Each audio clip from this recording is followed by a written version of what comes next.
It all started on a quiet Sunday afternoon in Willow Creek, a small town where life usually moved at a gentle pace.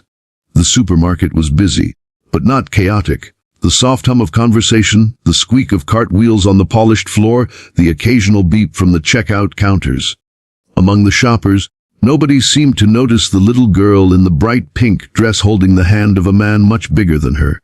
To a casual observer, she might have looked like a daughter shopping with her father, but to those who looked a little closer, to those who noticed her eyes, there was something unsettling. Her gaze wasn't curious or playful like other children's. It was fixed, guarded, and quietly desperate, as if she was silently screaming for someone to see her without making a sound. The moment that would change everything happened in the serial Azel. Officer Daniel Hayes, a veteran cop with 15 years on the force, had been off duty but stopped by the store to grab groceries for his own kids.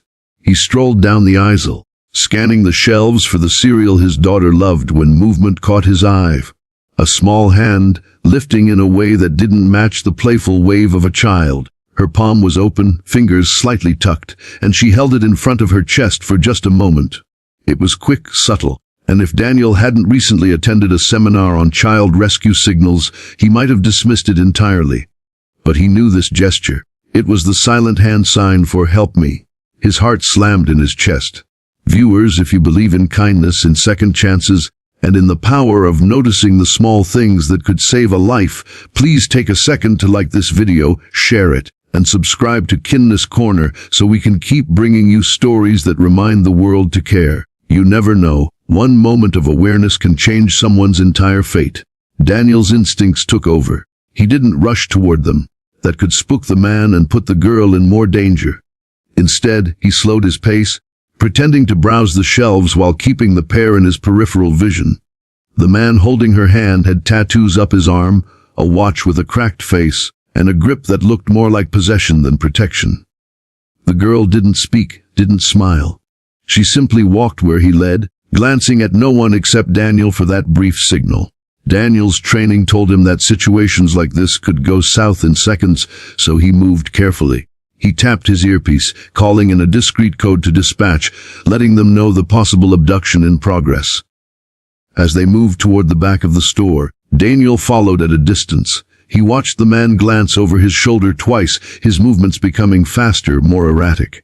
The girl's steps were small, almost hesitant, like she was trying to slow him down without making it obvious. When they passed a freezer section, Daniel caught her eyes again. Those wide, pleading eyes that now carried a glimmer of hope. Backup was on the way, but every instinct told him he couldn't wait too long. Something about the man's body language screamed urgency, as if he knew time was running out. The next minutes felt like hours. Daniel trailed them past the dairy section, then toward a side exit rarely used by customers. His mind raced. If the man reached that door, they could be in a car and gone before help arrived. Daniel picked up his pace, his footsteps firm but not loud enough to alert the suspect too soon. He positioned himself closer, pretending to look at a display of stacked soda cases. The man gripped the girl's arm a little too tightly, and she winced, her tiny body tilting as she struggled to keep up. Then came the moment Daniel would never forget. Just feet from the side exit, the man glanced around and shifted his grip, pulling the girl faster. Daniel stepped forward, his voice steady and authoritative as he announced himself as a police officer. The man froze, tension radiating from him like heat. For a split second, the air between them felt heavy with possibility. Fight, flight, or surrender.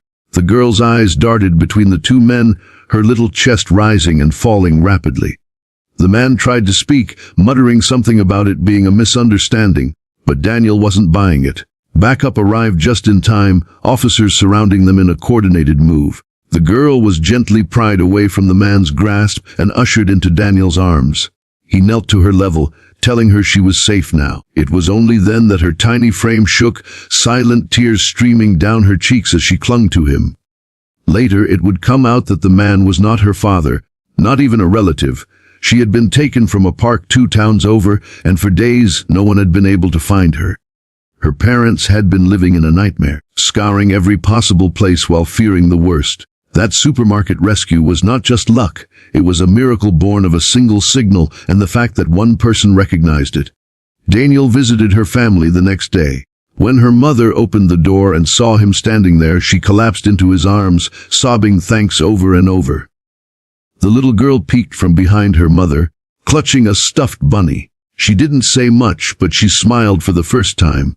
A small, genuine smile that told Daniel she was beginning to believe in safety again. And so, the story of the little girl in the pink dress became a reminder for the whole town that awareness can save lives, that learning the signs can mean the difference between tragedy and hope. Daniel knew he hadn't just done his job that day. He had answered the quietest cry for help, the kind most people never hear. If this story touched your heart, please like, share, and subscribe to Kindness Corner so more people can hear stories that inspire us to watch out for each other. Your engagement helps keep these stories alive and spreads awareness that could save someone's life. Before we end, I have one special request. Drop a comment below with your thoughts. Would you have noticed that little hand signal? Your words might inspire someone else to pay attention when it matters most.